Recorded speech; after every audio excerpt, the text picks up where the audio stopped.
السلام علیکم علومہ T V میں خوش آمدید ناظرین، آج کا پہلا نیوز اپڈیٹ نکل کے آتا ہے یونائٹڈ نیشنز سے، جہاں پر یونائٹڈ نیشنز کے ریپریزنٹیٹیو نے اسرائیل کے فلسطینیوں کی زبردستی اپنے گھروں سے نکالنے کی مذمت کی ہے اور کہا ہے کہ یہ انٹرنیشنل لا کی خلاف ورزی ہے۔ United nations relief and work agency کے کمشنر جنرل فلپ لازارینی نے کہا ہے کہ یہ بے دخلی بین الاقوامی قانون اور اسرائیل کے قابض اقتدار کی حیثیت سے ذمہ داری کی خلاف ورزی ہے۔ انہوں نے مزید کہا کہ آج کی تاریخ میں فلسطینی دوسری نقل مکانی پر مجبور ہے۔ انہوں نے United Nations agency for Palestinian refugees کے ہیڈ کی حیثیت سے یہ اپنی ذمہ داری بتائی کہ یہ میری ذمہ داری ہے کہ ان مظلوموں کو تحفظ دیا جائے اور ان کی خدمت کی جائے۔ انہوں نے مزید کہا کہ یہ ہماری پہلی توجہ ہوگی کہ ہم مزید نقصان اور جنگ یہاں نہ ہونے دیں۔ ناظرین، حالیہ جنگ نے پوری دنیا کی توجہ ان مظلوموں کی طرف کر دی ہے اور ہم بھی اب جان گئے ہیں کہ کون سچ میں انسانی حقوق چاہتے ہیں اور کون نہیں، کیونکہ اسرائیل نے جو کیا وہ تو بچے بھی جانتے ہیں کہ یہ ان مظلوموں کے ساتھ زیادتی ہو رہی ہے اور ان کے گھروں کو یہ جان بوجھ کر گرا رہے ہیں، کیونکہ جب میڈیا بلڈنگ انہوں نے گرایا کہ ہمیں اسرائیل سے ابھی تک کوئی ثبوت نہیں ملے کہ یہاں پر حماس یا دیگر ملٹری گروپ کام کر رہے تھے، تو اس سے پتہ چلتا ہے کہ وہاں پر اصل میں کیا ہو رہا ہے اور انسانی حقوق کس طرح پامال ہوئے ہیں اور بڑے بڑے شیطان نے ان پر کیا رد عمل دیا اور کس نے کتنا مذمت اسرائیل کا کیا ابھی تک۔ ناظرین، شیخ جرہ میں مظاہرے ہمیشہ سے ہوتے چلے آ رہے ہیں اور وہاں پر لوگ بہت سخت وقت سے گزر رہے ہیں۔ حالیہ مئی کے مہینے میں اسرائیل نے جب ان مظلوموں پر بہت زیادہ تشدد کیا تو حماس نے اسرائیل کو دھمکی دی تھی کہ اپنا ظلم بند کر دی، لیکن وہ نہ رکی اور بعد میں حماس نے ان پر میزائل اور راکٹ داغنا شروع کر دیے۔ ناظرین، فلسطینیوں کی طرف سے بہت زیادہ ریزسٹنس کے بعد جب اسرائیلی ہائی کورٹ نے سمجھا کہ اب ان کو نکالنے کا فیصلہ نہیں کرنا چاہیے کیونکہ اس سے فلسطینی خاموش نہیں بیٹھیں گے، تو 9 مئی کو سنائے جانے والا یہ فیصلہ انہوں نے اگلے 30 دن تک مؤخر کر دیا۔ ناظرین، لازارینی نے کہا ہے کہ یہ ہم بتا بھی نہیں سکتے کہ ان 8 خاندانوں کی زندگی کتنے خطرے میں ہے جن کو اپنے ہی گھروں سے یہودی نکال رہے ہیں، اور اس سے یہ فلسطینی 3 جنریشن میں ان کی ایک بار پھر نقل مکانی پر مجبور ہو گئے ہیں۔ اس نے مزید کہا کہ میں نے ایک گھر دیکھا جس میں آدھے گھر پر یہودی قابض ہے اور آدھے میں فلسطینی آباد ہے اور یہ دونوں دشمن ایک ساتھ رہ رہے ہیں۔ انہوں نے United nations relief and work agency سے مطالبہ کیا کہ اس مسئلے کو ختم کر دے اور ان کے حقوق کا خیال رکھا جائے، ورنہ یہ مستقبل میں ایک اور بھی جنگ دیکھیں گے، اور شیخ جرہ کا علاقہ خصوصاً اس حوالے سے بہت اہم ہے اور اس مسئلے کو یہاں پر ختم ہونا چاہیے۔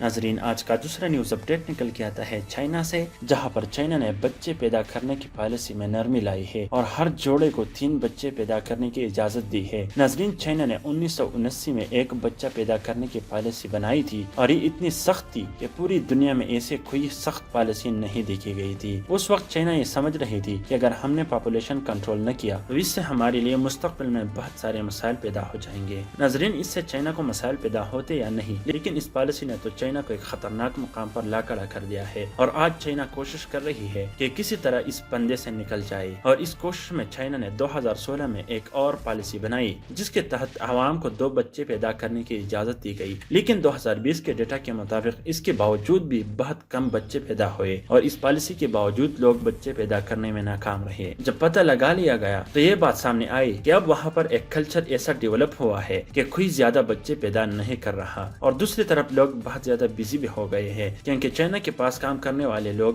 بہت کم ہیں اور یہ لوگ روزانہ کی بنیاد پر 12 گھنٹے کام کر رہے ہیں۔ عوام کا کہنا ہے کہ روزانہ اتنے کام سمیت ہم بچے پیدا کر تو سکیں گے لیکن ان کے پرورشن نہیں کر پائیں گے۔ ناظرین، رپورٹس یہ کہہ رہی ہے کہ چائنا میں 2050 میں سب سے زائد ضعیف لوگ ہوں گے اور ان کو سپورٹ کرنے کے لیے ان کے بچے اتنے نہیں ہوں گے، اور اگر ہوں گے بھی تو وہ کام میں بہت زیادہ مصروف ہوں گے، اور اس بات نے چائنا کی حکومت کو بہت خدشے میں ڈال دیا ہے کہ اگر ایسا ہوا تو چائنا خود ہی ڈوب جائے گی، کیونکہ 2016 میں یہ سمجھ رہے تھے کہ اگر ہم نے 2 بچوں والی پالیسی لائی تو اس سے لوگ خوش ہو جائیں گے اور وہ بچے پیدا کریں گے، لیکن 2020 میں صرف 12 ملین بچے پیدا ہوئے اور یہ اب تک کے سم سے کم تھے۔ اور اب ایک میٹنگ جس کی صدارت خود شی جن پنگ کر رہے تھے، اس میں یہ کہا گیا کہ اگر ہم ان کو 3 بچوں کی اجازت دیتے ہیں تو اس سے ہماری پاپولیشن کنٹرول ہو سکتی ہے۔ ناظرین، اب وہاں پر کلچر ہی ایسا ڈیولپ ہوا ہے کہ لوگ بچے پیدا نہیں کرنا چاہتے۔ اس میں یا تو چائنا کی حکومت کو چاہیے ہوگا کہ زبردست زبردستی کر دی، جو کہ چائنا کے لیے اتنا مشکل کوئی کام نہیں۔ دوسرا، اس حکومت کو ان کے لیے پیسے دینے ہوں گے جیسے روس، فرانس اور جرمنی میں دیے جاتے ہیں، ورنہ چائنا کی یہ ترقی خراب ہو سکتی ہے، کیونکہ اگر بچے کم ہو تو لوگ اپنے بچے آرمی میں بھی نہیں بھیجیں گے، جس سے چائنا کو بہت بڑا نقصان ہوگا۔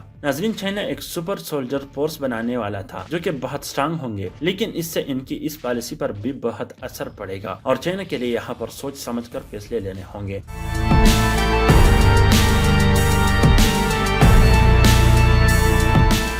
ناظرین، آج کا تیسرا نیوز اپڈیٹ نکل کے آتا ہے امریکہ سے، جہاں پر امریکی سینیٹر لنڈسے گراہم اور اسرائیل کے عہدیداروں نے کہا ہے کہ اسرائیلی وزیر دفاع بینی گینٹس امریکہ کا دورہ کرے گا اور وہ وہاں پر جو بائیڈن حکومت سے $1 ارب کا مطالبہ کریں گے، جس سے وہ اسرائیل کی آئرن ڈوم ڈیفنس سسٹم دوبارہ تیار کریں گے، تاکہ اگر کل کے لیے پھر سے حماس ان پر حملے کرتے ہیں تو وہ اپنا دفاع کر سکے۔ اور ویسے بھی امریکہ نے تو ان کی مدد کرنی ہے، کیونکہ امریکہ کے پاس اور کوئی راستہ نہیں ہے، اور اگر امریکہ اسرائیل کے لیے $3.8 ارب سالانہ امداد دیتا ہے تو $1 ارب ان کے لیے کون سی بڑی بات ہے، یہ بھی امریکہ آسانی سے دے دیں گے۔ لیکن امریکہ کے عوام اب جو بائیڈن پر سخت تنقید کرتے ہیں، اور جو اعلان جو بائیڈن حکومت نے کیا تھا کہ ہم اسرائیل کو $735 ملین کا اسلحہ سیل کرنے والے ہیں، تو امریکہ میں عوام سمیت جو بائیڈن کے اپنی پارٹی سے بھی اس اقدام کی مخالفت کی گئی، اور ان کا کہنا تھا کہ اسرائیل اس سے مظلوم عوام پر ظلم اور جبر کرتا ہے۔ ناظرین، گراہم نے کہا